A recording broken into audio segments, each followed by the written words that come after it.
Uma quarta característica é o anti-intelectualismo, né? O anti-intelectualismo é aquele que ele busca duas coisas. Primeiro, retirar a legitimidade dos discursos que criam barreiras ao avançar do fascismo, porque quando nós falamos sobre fascismo, nós falamos de uma carga de leituras, de pesquisas, de ensino bastante grande, que a maioria das pessoas não teve oportunidade de fazer, ou tempo, ou interesse. Mas esse discurso, essa narrativa, ela é carregada de significação. Ela tem uma significação, ela tem uma estrutura política, ela tem uma legitimação acadêmica por trás. O fascismo, ele precisa desconstruir isso para ganhar espaço. Então ele acaba colocando todo tipo de narrativa e todo tipo de conhecimento dentro da mesma caixa. Então, seja um sobrevivente de um campo de concentração nazista ou um blogueiro de 17 anos que nunca saiu da sua casa e faz vídeos no YouTube, para o fascista, o depoimento dos dois sobre o fascismo tem o mesmo peso. Percebe? Eu igualo as narrativas, eu desconsidero os contextos e eu, a partir daí, passo a questionar a validade de qualquer conhecimento que seja contrário àquilo que eu entendo. O resultado disso é a construção de um mundo irreal, né? O mundo da Alemanha nazista, por exemplo, quando nós vamos olhar o que Hitler escreve no Mein Kampf, é um mundo de uma Alemanha que tinha sido vigorosamente agredida na Primeira Guerra. O Hitler descreve uma Alemanha forte, soberana, pacífica, e que tinha sido destruída por forças malignas. E quem vai olhar a história da Primeira Guerra sabe que não é isso, nunca aconteceu isso. O que nós vamos ver são agressões da Alemanha na época, na Primeira Guerra, e sofrem contra agressões, aí nós vamos ter o processo de guerra, mas não nessa posição de coitados, mas essa é uma posição que o fascismo e depois o nazismo vão se colocar. Muito semelhante à posição que um candidato à presidência aqui tomou, né? Aquela coisa assim, olha, eu tomei a facada, eu sou a vítima. Não, meu amigo, veja, você é vítima de um processo em que você desencadeia, né? E isso é que vai acontecer com o fascismo, isso é que é muito importante as pessoas perceberem, porque hoje parece uma coisa que vai atingir determinados grupos sociais. São os homossexuais, são os transexuais, são os negros, são as mulheres que têm que voltar àquela antiga forma patriarcal de família, são os políticos que vão perder a boquinha. Então, cada grupo procura dizer que a violência do fascismo hoje ela está direcionada a um grupo só, mas o que nós vemos no processo histórico é que essa violência ela vai se espraiando e ela vai atingindo todos os grupos sociais.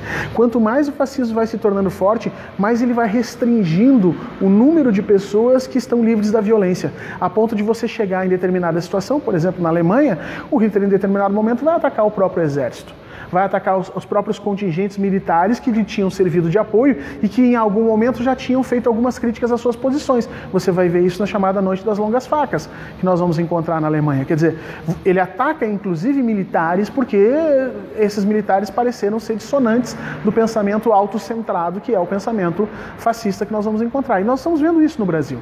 De forma muito clara, nós estamos percebendo essa relação no Brasil. Esse anti-intelectualismo, ele acaba sendo a desculpa para você destruir, desconsiderar a própria realidade empírica, né? Então, quando você vê, por exemplo, a ONU dizendo alguma coisa, vem sempre uma enxurrada de pessoas dizendo a ONU não sabe o que diz. De onde é que surge na cabeça da pessoa que a ONU não sabe o que está dizendo, que a embaixada alemã, lembra que teve agora recentemente aquela celeuma da embaixada alemã ter dito que o nazismo era de direita e os brasileiros foram lá reclamar. Pois é, de onde é que surge na cabeça de uma pessoa a ideia de que ela pode ir a um embaixador alemão que tem toda uma história e um estudo e um esforço de compreensão de um fenômeno que ocorreu lá e dizer para ele que ele não sabe o que é o fascismo? Isso surge dessa percepção criada através do anti-intelectualismo, que todo o argumento, toda a narrativa, toda a percepção, ela é eivada de ideologia.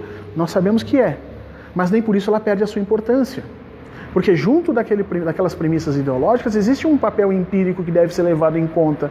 Existe um conteúdo que pode ser verificável, que nós podemos facilmente ir ali olhar e vermos se aquilo realmente corresponde à realidade. E é essa ruptura que o fascismo estabelece. E é por isso que ele acaba sendo organizado e sendo montado sempre em discursos autocentrados, discursos fechados, em pequenos grupos, se retroalimentando, e quando ele já explode em sistema final. Não há como você conversar com ele.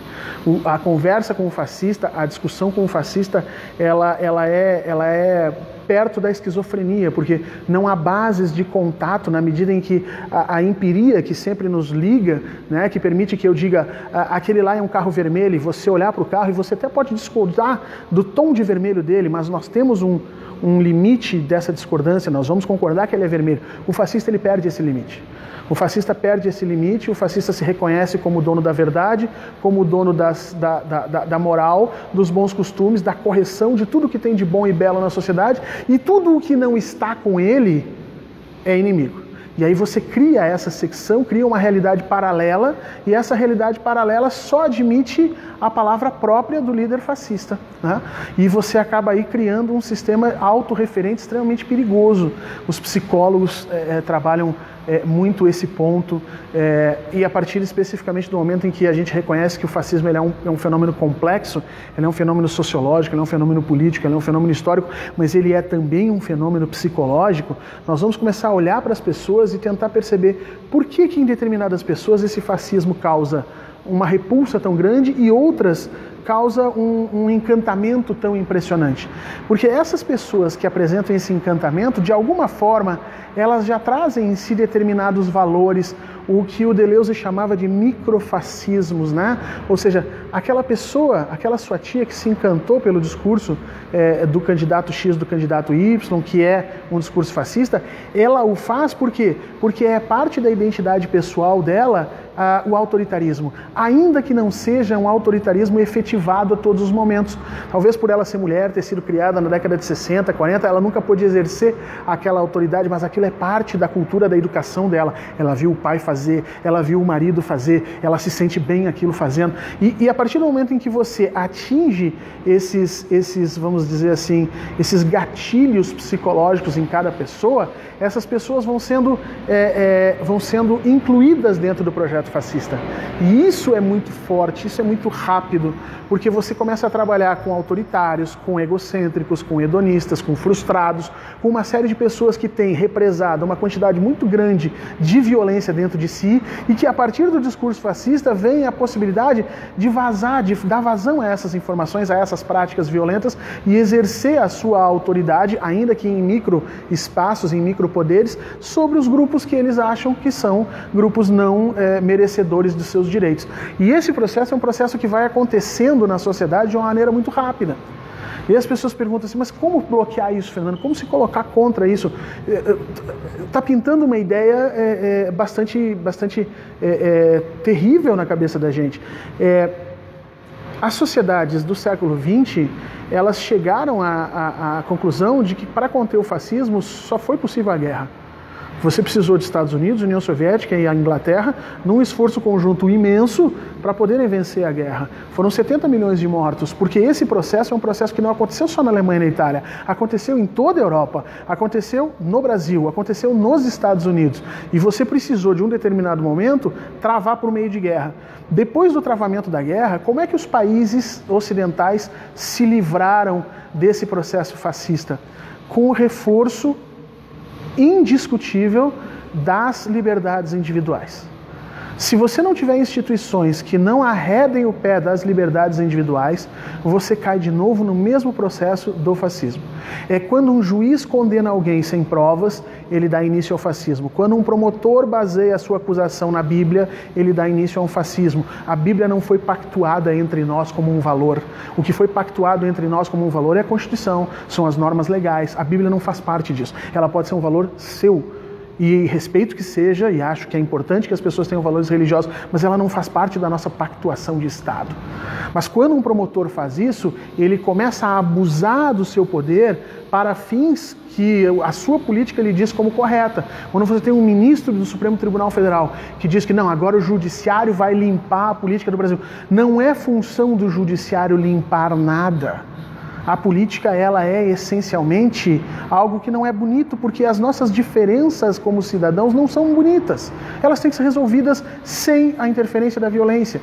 Quando você tem um policial que espanca um manifestante, que mata uma pessoa acusada ou que se imaginou que fez um crime, ali está o microfascismo. Esses micropoderes, esses avanços que se faz sobre as liberdades de cada um, eles vão se acumulando no tecido social.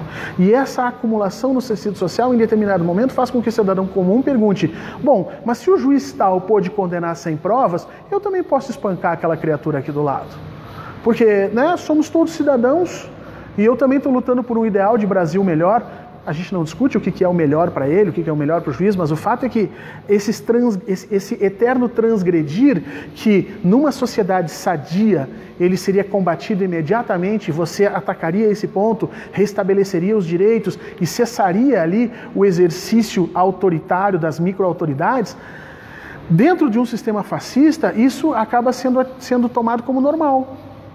Então, nas primeiras vezes ele vai fazer uma agressão, logo depois ele mata uma pessoa a facadas, né? Mais ali adiante você começa a ter grupos de extermínio, mais ali adiante um juiz vai achar que talvez não seja tão ruim assim amarrar pessoas num poste, mais ali adiante você começa a ter um promotor que começa a falar, como no Rio Grande do Sul tem, né? Em bandidolatria. Imagina, defender os direitos humanos, defender a essência das liberdades individuais que garantiram que o século XX pudesse ser o que foi. De repente virou na cabeça de algumas pessoas desqualificadas bandidolatria. Não, meu amigo, ninguém está defendendo um bandido. Nós estamos defendendo em que para a pessoa receber o rótulo de culpado, há que se ter um processo, há que se permitir a ela a defesa, há que se ter um juiz neutro e a partir daí há que se cumprir uma pena estabelecida no nosso código. Não há pena de açoite no nosso código, não há pena de morte no nosso código, não há pena de... Nós não temos uma pena em que nós amarramos as pessoas num poste e espancamos ela.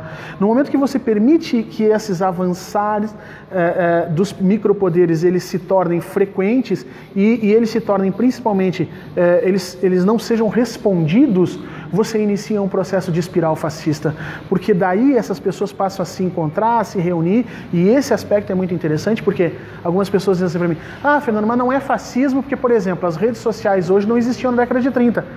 Meu amigo, as redes sociais hoje fazem de maneira melhor e mais profícua o que o rádio fez na década de 20 e 30.